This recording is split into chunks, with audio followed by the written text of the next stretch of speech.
Miss होतीये ना आपल्या परिसरातील ताजे अपडेट? तर मग आजच C24 तास या आपल्या यूट्यूब चॅनलला लाईक करा, शेअर करा, सबस्क्राईब करा आणि बेल आयकॉनवरती क्लिक करायला तर अजिबात विसरू नका.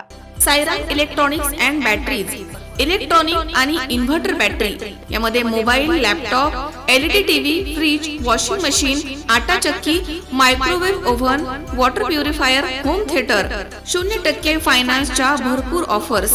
ठिकाण सायरन इलेक्ट्रॉनिक्स अँड बॅटरीज, खरेदी विक्री संघ, व्यापारी संकुल, नगर मनमाड रोड, राहुरी. संपर्क 9325422232. Saidham hospital test tube baby centre. नमस्ते, मी डॉक्टर सोनाली माने, साईदाम हॉस्पिटल राहुरी, वंध्यत्व तज्ज्ञ व एम्ब्रॉलॉजिस्ट तज्ज्ञ. आपल्या इथे IVF-बद्दल अत्याधुनिक उपचार पद्धती उपलब्ध आहे. तर त्यामध्ये IVF, ICSI, embryo donation, egg freezing, sperm freezing तसेच सरोगसी माताबद्दल सल्ला पण आपल्या इथे दिला जातो. आपल्या इथे हमखास गुण येण्यासाठी प्रयत्न केले जातात. साईदाम हॉस्पिटल, लॅप्रोस्कोपिक सेंटर आणि test baby centre, court area, Bhagyashri हॉटेलच्या पाठीमागे, राहुरी. आपल्या अहिल्यानगर जिल्ह्यात इतरही काही पुणे जिल्हा असेल, नाशिक जिल्हा असेल, इतर बिबट्यांचा प्रश्न हा आता मोठा गंभीर झालेला आहे. गावागावामध्ये वाड्या वस्त्यावरती बिबट्यांची संख्या प्रचंड वाढलेली आहे आणि आता मनुष्यावरचे हल्ले देखील वाढायला लागलेले आहेत. कित्येक लहान मुलांचे, काही थोडा मोठ्यांचे देखील जीव बिबट्यांनी गेल्या काही दिवसामध्ये घेतलेले आहेत आणि आता शहरी भागामध्ये देखील त्यांचा वावर वाढतो अशी परिस्थिती निर्माण व्हायला लागली आहे.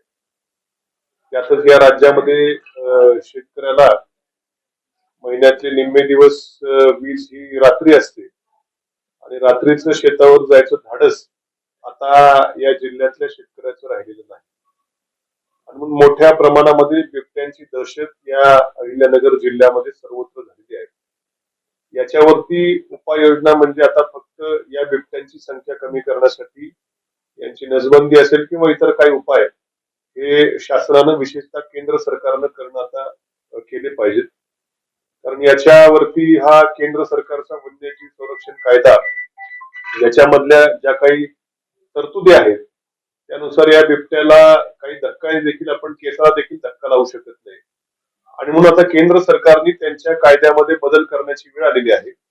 पूर्वी वाघ हे थोडेसे संरक्षित जीव होता, संख्या कमी होती आणि म्हणून त्यांना ते संरक्षण दिलं गेलं होतं. पण आता मात्र ते माणसांची संख्या कमी करण्याच्या मागे लागलेले आहेत.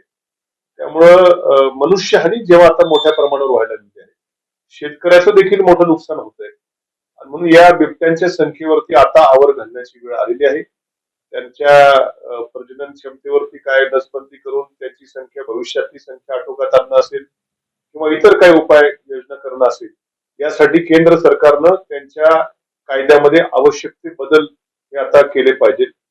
लोकांमध्ये देखील आता मोठी दहशत त्याची पसरलेली आहे. याचाच एक भाग जनजागृती करण्यासाठी किंवा लोकांच्या भावना या सरकारपर्यंत पोहोचवून सरकारने कायद्यामध्ये आवश्यक त्या सुधारणा करण्यासाठी आम्ही एक मोहीम त्या ठिकाणी हातामध्ये घेतलेली आहे. या राहुरी तालुक्यातल्या प्रत्येक शेतकऱ्याला आपलं म्हणणं केंद्र सरकारपर्यंत मांडण्याकरता आम्ही एक पत्र, आदरणीय पंतप्रधान नरेंद्र मोदींच्या नावाने एक पत्र तयार केलेलं आहे आणि हे पत्र आमचे कार्यकर्ते असतील, हे प्रत्येक या तालुक्यातल्या प्रत्येक शेतकऱ्यापर्यंत हे पत्र जाईल आणि त्या शेतकऱ्यांनी आपली सही करून आमच्या कार्यकर्त्यांकडे ते दिलं की ते पत्र पुन्हा पोस्टात टाकून या आपल्या शेतकऱ्याच्या सहीनिशी, नावानिशी, सहीनिशी, मोबाईल नंबरनिशी हे या शेतकऱ्याचं म्हणणे देशाच्या पंतप्रधानांकडे पाठवण्याची व्यवस्था आम्ही करतोय. त्याचा आज शुभारंभ आज या निमित्त आता माझ्या कार्यालयामध्ये मी करतोय की जेणेकरून आपली काय भावना आहे, शेतकऱ्याची काय भावना आहे, आपल्याला या बिबट्यामुळे कसं दहशतीखाली वावरावं लागतंय, आमच्या लहान लहान मुलांना शाळेत जाणं देखील आता अवघड परिस्थिती झालेली आहे. लहान मुलं शाळेत जाताना, विशेषतः ग्रामीण भागामध्ये, दुर्गम भागामध्ये, हे परत आपल्या मुलगावरती कुठला हल्ला होईल का याची खूप काळजी ग्रामीण भागातल्या लोकांना आहे. आम्हाला रात्री शेतावरही जाता येत नाही आणि मोठं जीव मुठीत धरून या भागातला शेतकरी जो आज जगतोय त्याची भावना ही ज्यांचा हा कायदा आहे, ज्या सरकारचा हा कायदा आहे, जे याच्यावरती नियंत्रण आणू शकतात, ज्यांच्या हातामध्ये हे कायदा बदलण्याचे अधिकार आहेत, अशा लोकांपर्यंत ही भावना शेतकऱ्यांची पोहोचवण्याच्या दृष्टीनं हे पत्र आम्ही हजारोंच्या संख्येनं तयार केलेले आहेत. आमचे कार्यकर्ते गावोगावी जाऊन प्रत्येक शेतकऱ्यापर्यंत हे पत्र पोहोचून त्याची सही त्या पत्रावरती घेऊन मोबाईल नंबर टाकून त्या शेतकऱ्याला, या तालुक्यातल्या प्रत्येक शेतकऱ्याला आपली भावना देशाच्या पंतप्रधानांपर्यंत पोहोचवण्याचा मार्ग उपलब्ध करून देणार आहेत. त्याची सुरुवात आम्ही आज या ठिकाणी करतो आहोत आणि मला खात्री आहे की या जनजागृती ही एक सुरुवात आहे. हा लोकांना त्यांची भावना व्यक्त करायचा हा पहिला टप्पा आहे. आम्ही हे लोकशाही मार्गानं पंतप्रधानांपर्यंत आमच्या भावना पोहोचवतो आहोत आणि पुढचा टप्पा मात्र नंतर आंदोलनाचा देखील घेतला जाईल. पण आता मात्र या बिबट्यांच्या संख्येवरती निर्बंध आणल्याशिवाय आम्ही आता स्वस्थ बसणार नाही. मी मागे जिल्ह्यातले दोनही खासदार हे सत्ताधारी पक्षांचे होते. त्यावेळेस मी आमदार होतो. मी त्यावेळेस जिल्हा नियोजन समितीमध्ये देखील दोनही खासदारांना आवाहन केलं होतं की तुम्ही दोघेही सत्ताधारी खासदार आहात, तुमचे मंत्र्यांबरोबरती चांगले संबंध आहात, आपण या जिल्ह्यातल्या शेतकऱ्यांच्या भावना या सरकारपर्यंत पोहोचून या कायद्यामध्ये आवश्यक ते बदल करावेत. आताचे देखील दोन खासदार हे विरोधी पक्षाचे आहेत. त्यांना देखील आमचं सातत्यानं म्हणणं असतं की संसदेमध्ये आपण याच्यावरती आवाज उठवावा.